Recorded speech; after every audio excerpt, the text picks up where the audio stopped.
ঘটনা ঘটতে থাকে তাহলে আমাদের লোকেদের আমরা নিশ্চয়ই ফিরিয়ে আনতে চাই। তার জন্য সরকার উদ্যোগ গঠন করুন। সেই লোকরা ফিরে আসলে আমাদের কোনো খাওয়ার অসুবিধা হবে না, থাকবার অসুবিধা হবে না। আমরা যদি আটখানা রুটি খাই আমরা তাদেরও আটখানা রুটি দিতে পারি, কিন্তু কোনো ভারতীয় অত্যাচার হোক এটা আমরা নিশ্চয়ই চাই না। বাংলাদেশের সাম্প্রতিক পরিস্থিতি নিয়ে বিধানসভায় বিবৃতি দিলেন মুখ্যমন্ত্রী মমতা বন্দ্যোপাধ্যায়। আরও একবার দল এবং সরকারের অবস্থান স্পষ্ট করলেন তিনি। বিধানসভায় মুখ্যমন্ত্রী বলেন, আমাদের প্রস্তাব কেন্দ্র রাষ্ট্রপুঞ্জের কাছে বাংলাদেশে শান্তি সেনা পাঠানোর আর্জি জানাক। বিধানসভায় বিবৃতিতে তিনি জানান, এমন ঘটনা ঘটে চললে আমাদের লোককে ফিরিয়ে আনতে চাই। একবেলা খাবো, দরকারে একটা রুটি ভাগ করে খাবো। আমাদের লোক অত্যাচারিত হোক আমরা চাই না।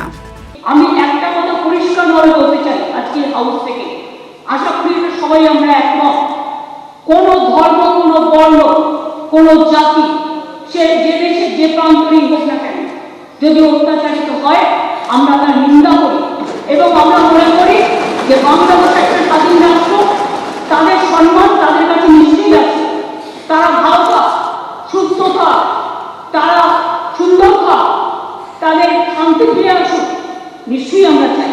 কিন্তু সাথে সাথে আমাদের পরিবার পরিজনের উপরে যাতে কোনো অত্যাচার না হয়, এটা গভর্নমেন্ট অফ ইন্ডিয়ার কাছে আমরা হাউস থেকে আবেদন জানাচ্ছি। পার্লামেন্ট এখন চলছে যে দয়া করে প্রাইম মিনিস্টার দরকার হলে দুই দেশের সাথে কথা বলুন। যদি প্রধানমন্ত্রীর অসুবিধা থাকে কোনো কোনো ব্যাপারে, ডিপ্লোম্যাটিক ব্যাপারে, এক্সটার্নাল অ্যাফেয়ার্স করতে পারে। এক্সটার্নাল অ্যাফেয়ার্স মিনিস্টার পার্লামেন্ট যখন চলছে, পার্লামেন্টের বিবৃতি দিয়ে দেশবাসীকে জানান যে তারা কি সিদ্ধান্ত গ্রহণ করেছে। আর আমার তৃতীয় সাজেশন, এইরকম ভাবে যদি ঘটনা ঘটতে থাকে তাহলে আমাদের লোকেদের আমরা নিশ্চয়ই ফিরিয়ে আনতে চাই। তার জন্য সরকার উদ্যোগ গঠন করুন।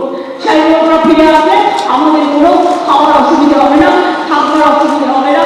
আমরা যদি আটখানা রুটি খাই আমরা তাদেরও আটখানা রুটি দিতে পারি, কিন্তু কোনো ভারতীয় অত্যাচার হোক এটা আমরা নিশ্চয়ই চাই না। আমি নিজে এই ঘটনা ঘটবার পর ইস্কনের মন্দিরের যিনি এখানে প্রধান আছেন তার সাথে দুবার কথা বলেছি, এবং শুধু তাই নয়, আমি বাইরে এগুলো বলতে পারি না যে আমি বাংলাদেশের ভীষণ অ্যাটাক করব, কারণ ভারতবর্ষ সরকার তাকে অ্যালাউ করেছে। এটা তাদের এখতিয়ারে পড়ে, আমার এখতিয়ারে পড়ে না। কোনো জাতীয় পতাকাকে অসম্মান করা এটা আমাদের এখতিয়ারে, কারো এখতিয়ারে পড়ে না। সব দেশকেই আমরা ভালোবাসি, সব দেশকেই শ্রদ্ধা করি। আর একটা কথা হচ্ছে, গভর্নমেন্ট অফ ইন্ডিয়া এই ব্যাপারটা আমি জুলাই নিয়ে বলছি এই কারণে, যেহেতু রেজুলেশনটা যাবে, government of India can take up the matter with the United Nations so that they can send the peacekeeping force in Bangladesh and they can rescue all people from Bangladesh. এটা আমার সাবমিশন থাকলো, আমার request থাকলো। Bureau report, lottery সংবাদ।